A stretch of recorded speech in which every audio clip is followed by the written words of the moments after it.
Coming up next, the story of a legendary band's 22-year gap between number one hits. Now, in the 60s, they had one of the greatest number one hits in history. It was not only genius, it might be the most incredible piece of music to come from modern popular music, for sure. But then they would go 22 years before hitting number one again. That was an all-time record, still stands. But it may have been better that they never had, because this 1988 number one hit today is a strong contender for the worst song of all time. So they went from creating the greatest number one hit ever to committing one of the worst sins ever put to tape. Now, the good news is the band's leader, the genius, had everything to do with the first number one hit and nothing to do with the second one. But was it intentional? Did his bandmates intentionally leave him out of this modern number one hit? Now, it was probably a good thing, because I don't think anyone could have made today's song better. But then again, am I being too harsh? I'm not the only one who thinks it's bad. It's topped many of the worst songs ever lists. But coming up next, I try to open my mind to it. Is it bad? Is it so bad it's good?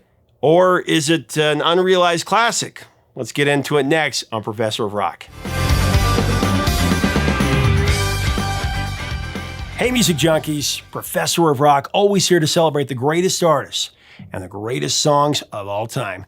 Maybe not today, but if you remember trying to figure out how to set up your VCR to record your favorite shows when you couldn't catch them before TiVo or streaming, you're going to dig this channel of musical nostalgia. Make sure that you subscribe below right now. Click the bell so you can jump in the time machine with us every single day. You know when our new stuff comes out. We got some great interviews coming. Now, for today's episode, we're giving you something of a twist. On the one hand, we're covering one of my all-time favorite bands, the Beach Boys, with a special shout out to one of my biggest musical heroes, the late Brian Wilson. But on the other hand, today's track is without exception probably my least favorite track they ever released as a single. It's a song that Brian Wilson had no part in writing. It was rather, in large part, the creation of Mike Love, who is not the most beloved member of the Beach Boys. The track, talking about the 1988 number one hit, Kokomo. Aruba, Jamaica, ooh, I wanna take you, Bermuda. So up front, I'm going to say that Kokomo is a song that has divided Beach Boys fans since the day it was released, really. Technically, it's their most commercially successful track, if you can imagine that. But for many listeners, it wore out its welcome pretty quick. In fact, since its release, Kokomo has become notorious for its collective negative reception, appearing on multiple all-time worst songs lists. There's Blender's Worst Top 50, New Music Express's 10 Worst Songs of the 80s, and Forbes' Worst Lyrics of All Time. This isn't the first time we've done a deep dive on a song from a worst all-time list. Previous episodes, we've covered Starships, We Built the City just a little while ago. We built this city on rock and roll. On Rick D's Disco Duck, one of my least favorite of all time. Look at me, I'm the disco duck. I do have to say that Kokomo is definitely not the worst song ever. That's being written about 10 or 15 times every week on Top 40 Radio.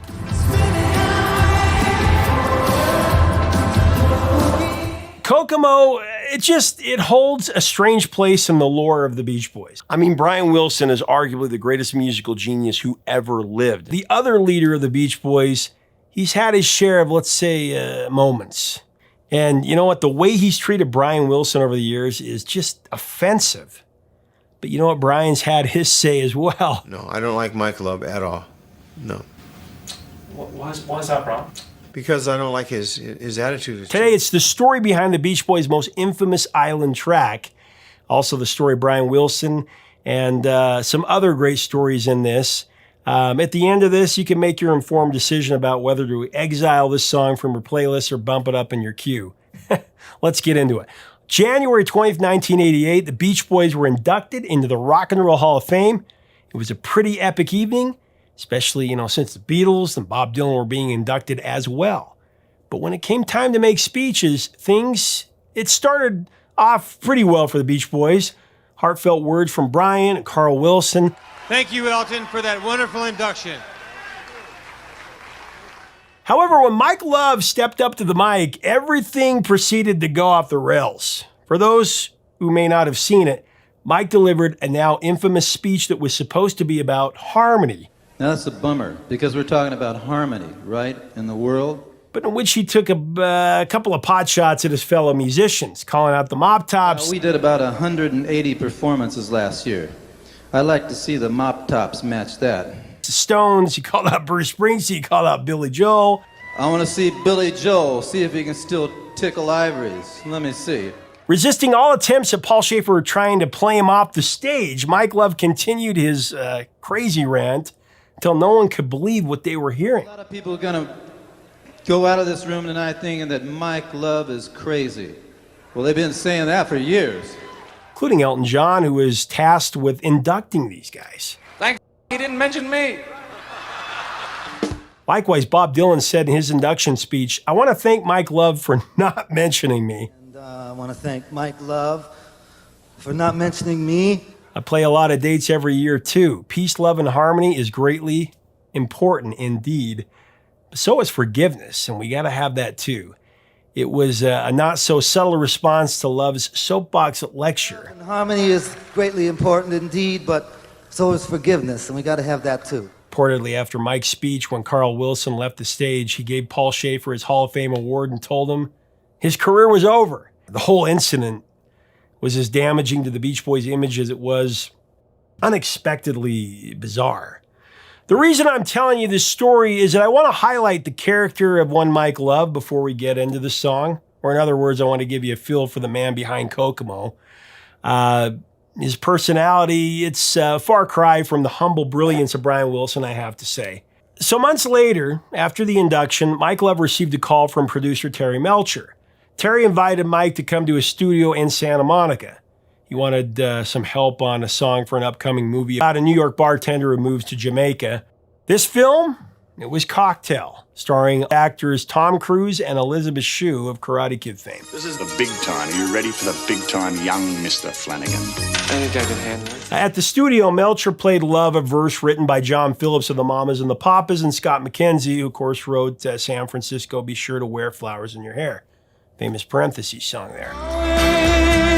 To San Francisco. Mike thought the song had a nice melody, but it lacked an enticing groove. So Mike got to work on it. He wrote the rest of the lyrics in the studio, using the name check approach that the Beach Boys had used for songs like California Girls and Surfin' USA.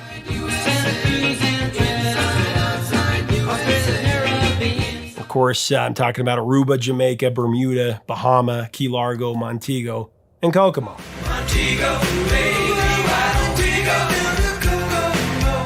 But is that Kokomo, Indiana, Kokomo, Arkansas, maybe Kokomo, Hawaii? All of those Kokomos you can actually find on a map. But as far as the Caribbean island called Kokomo, that one, it's a no-show. According to the lyrics, the mythical Isle of Kokomo is somewhere off the Florida Keys. But if you really want to go to a place where you can get away from it all, you're going to have to charter a trip to a different island. But hey, at least it sounds idyllic. Some of the other lyrics in the songs were likewise perplexing, at least to some of the other band members. For instance, Al Jardine hated Mike's use of Come On Pretty Mama. It's a little cheesy to say the least, and also tropical cake melting in your hand. What the hell does that mean? Anyway.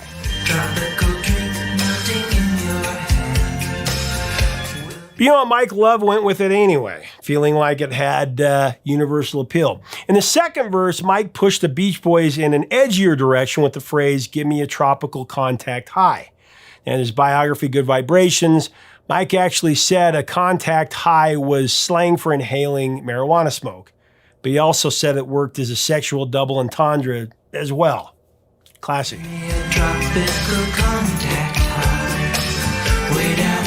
Kokomo, it's your typical tropical rock production. It uses a familiar steel drum, a conga groove. Classic Beach Boy harmonies are layered over the top of that. Of course, featured the foursome of Al Jardine, Bruce Johnston, Carl Wilson, and Mike Love.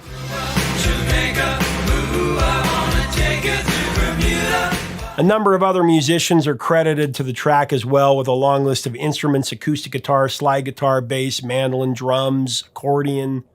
There's also saxophone.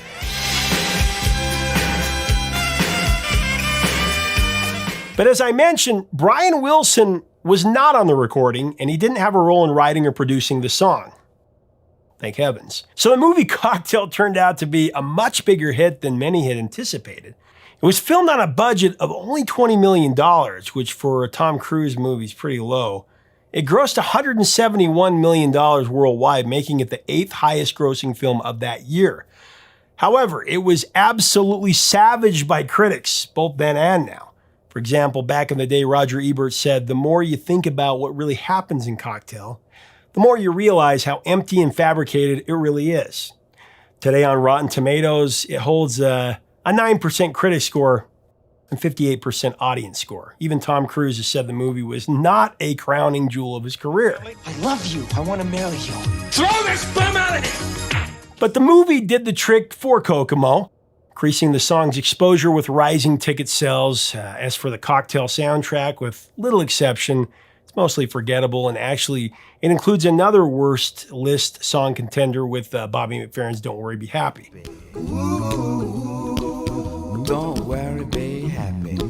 The collection did land John Mellencamp and Starship, but the real winning track here is Little Richard's 1955 classic Tutti Frutti.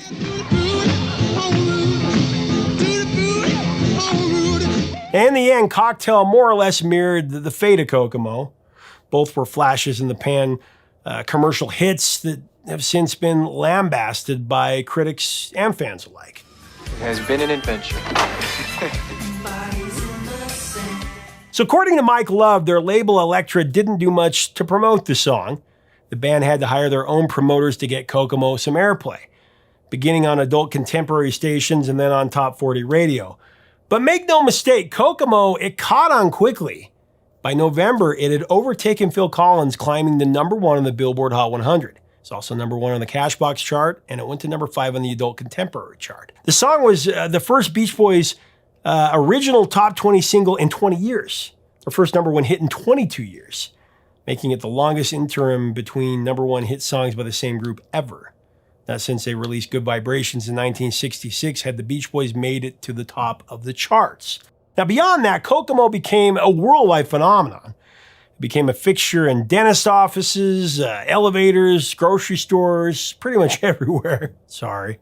Internationally, the song reached #25 in the UK, went to #8 in Switzerland, #7 in West Germany, #6 in the Netherlands and France, #4 in Canada, and it went to #1 in Australia. The most successful song in Beach Boys history, actually.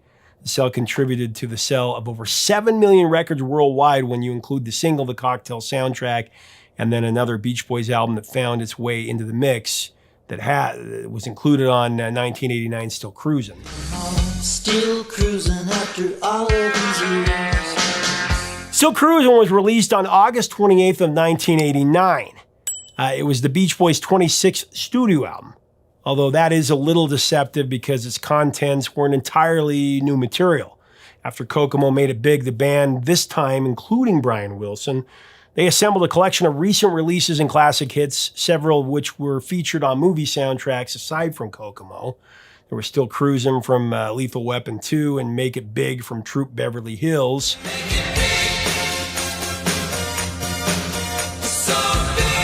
They put those on there as well. Still Cruisin' was released as a single, as was the track Somewhere Near Japan.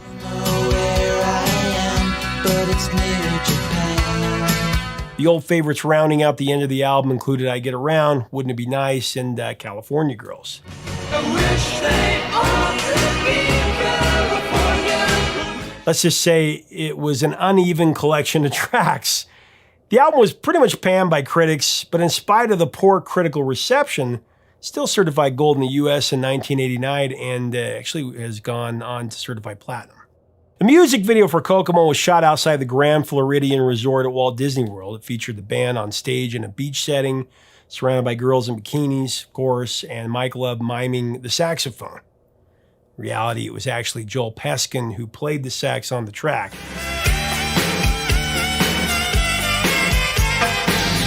The video, it was in regular rotation on MTV. It went to #1 on VH1. And for all you Full House fans out there, featured John Stamos on the congas. Yeah. Go down the Kokomo. Speaking of Full House, through the years, Kokomo has appeared in a number of movies and TV shows, including The Wholesome Exploits of the Tanner Family, Actually, the Beach Boys made multiple guest appearances on that show and performed the song in the family's living room.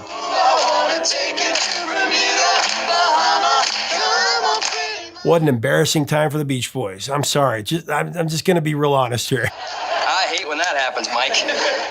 Other media placements that feature Kokomo include One Life to Live, ER, King of Queens, Family Guy, Key Largo, Montego. Happy Endings, Orange is the New Black, The Goldbergs, Brooklyn Nine-Nine. Forget about me. Best rock and roll song ever written. Tied with Kokomo. Space Force, Paper Girls, The Handmaid's Tale, Valentina, and How I Met Your Mother.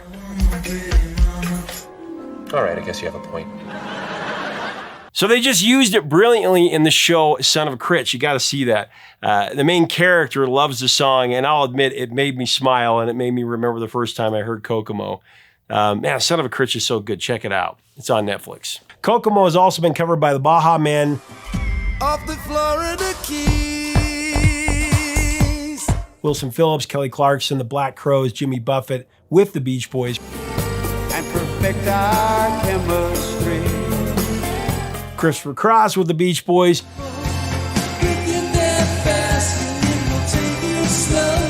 Boy Oyster Cult did it, and also Kermit the Frog. We'll go out to sea. He did a great version of it.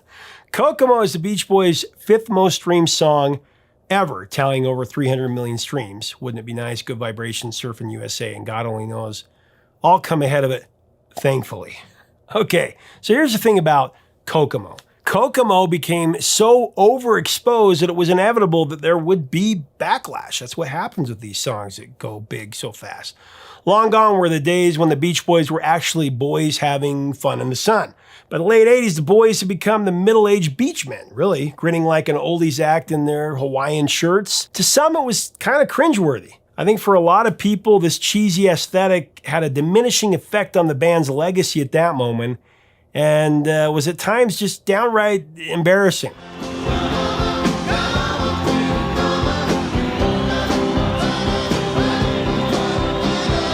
After the infamous Smile sessions back in '66 into '67, Brian Wilson, we know, had a breakdown. The genius was pretty much gone for decades in one of the saddest tales of the rock era. But in the 80s, Brian started to awaken and record new music. But even that would take some time due to undue influence. So where was Brian Wilson while Mike Love was drawing up his late 80s game plan with Kokomo? Well, the answer to that is enough to fill up a whole other episode. But I'll boil it down to 2 words for now: Eugene Landy. Landy was a psychologist Wilson had temporarily hired as a therapist back in '75. Then he rehired him in '82. Eugene would work his way into becoming Brian's business manager, his co-songwriter, his executive producer, and all-around advisor. Throughout their relationship, Landy kept Wilson in a continual state of unquestioned obedience, something Landy himself freely admitted to. In the mid-'80s, he said of Wilson, "I influence all of his thinking. I'm practically a member of the band. We're partners in life." Very creepy. That so-called partnership was one reason why Brian Wilson was MIA for the composition and the recording of Kokomo. Brian would say that he wasn't involved with the song's recording because he wasn't given adequate notice to make that session. However, Mike Love has a different story. He would claim that it was all Landy's fault. Said Love in his autobiography, "We thought Brian would be joining us on the vocals, but when Terry made the request through Landy, he said that Brian would come down to the studio only if he, Eugene Landy, were an executive producer on this song." Of course, Terry Melcher said no. The last thing he needed was some cloying musical wannabe co-producing our song, end of quote. Love would maintain that the band never snubbed Brian, but that they wholeheartedly wanted him involved in this project. But, the situation, it's a little more nuanced than that. There's another story that goes something like this. For years and years, Mike Love had taken the backseat to Brian Wilson, of course, universally praised as one of the greatest musical geniuses in history by many, including the Beatles. With Kokomo, this was Mike Love's time to shine. So if Brian wasn't a part of the song, that was just fine with him. Mike, for his part, never missed a chance to reiterate that Brian had not contributed to this #1 Beach Boys hit. Brian had Good Vibrations, Good vibrations. And Mike Love had Kokomo. Go down the Kokomo. As if there were any comparison there. But Brian, for his part, always took the high road. Recounting hearing the song Wilson said about it, first time I heard it on the radio, I loved it. I didn't even know it was the Beach Boys. Someone told me who was singing, I couldn't believe it. It had such a cool sound, great harmonies, and the lyrics were so nice and relaxing.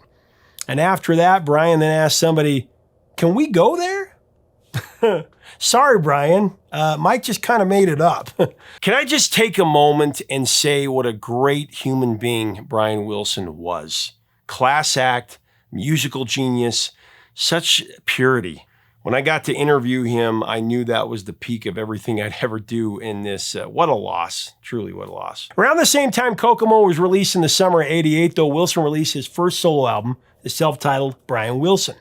Fans have been waiting for this for over 20 years. It was promoted as a spiritual successor to Pet Sounds and resulted in a lot of positive reviews and praise, but unfortunately, only moderate sales.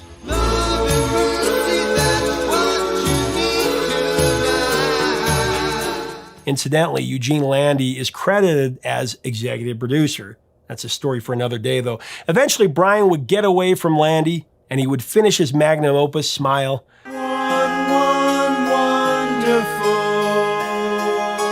Okay, so let's wrap things up with Kokomo. Somehow this song is simultaneously one of the most celebrated and hated songs in the history of the Beach Boys.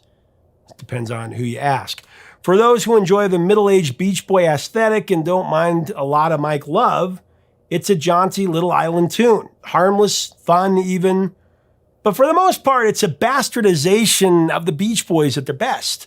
A middling #1 smash and the worst of their big hits. Play California Girls, Good Vibrations, Wouldn't It Be Nice, God Only Knows. Wish they all could be. I'm picking up. Wouldn't it be nice? What I'd be with cocktails. What do you think? Does Kokomo belong on those all-time worst songs lists? Tell me what you think in the comments below. Truth is, for all the hate that Mike Love gets, I do have to give him credit for keeping the Beach Boys going through the late 60s, 70s, and 80s. Along with brothers Carl and Dennis, they kept the group touring and releasing music while Brian was away. And it kept their name in the game, and it made a difference in their legacy. It did. Just think what could have been had Brian finished Smile in the 60s and had been healthy. I mean, music history would have been very different.